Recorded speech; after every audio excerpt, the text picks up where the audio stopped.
Welcome to everyday cooking. இன்றைக்கி நம்ம சிம்பிளாக சோயா சங்க்ஸை வச்சு கிரேவி செய்ய போகிறோம். இது செம்ம டேஸ்ட்டாக இருக்கும், செய்கிறது கூட ரொம்ப ஈஸி.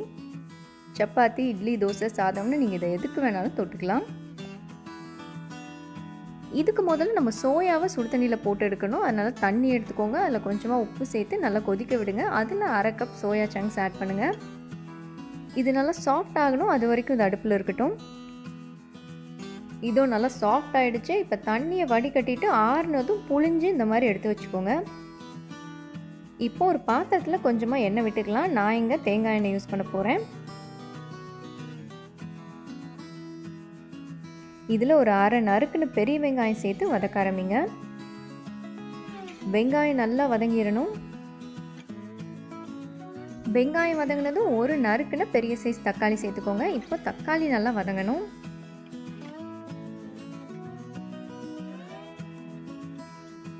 தக்காளி ஓரளவுக்கு வெந்துருச்சு. இப்போ மசாலாலாம் சேர்த்துடலாம். 1/2 டீஸ்பூன் மஞ்சள் தூள், 1/2 டீஸ்பூன் மிளகாய் தூள், 1 டீஸ்பூன் மல்லித்தூள், 1/2 டீஸ்பூன் கரம் மசாலா, இதோட தேவையான அளவு உப்பு.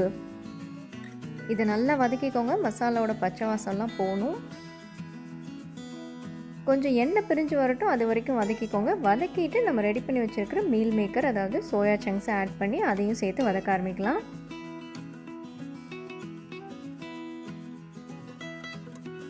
இது நம்ம இன்னும் கொஞ்சம் கூட கிரேவி ஆக்கணும். அதனால் ஒரு 1/4 கப் அளவுக்கு தண்ணி சேர்த்துக்கோங்க.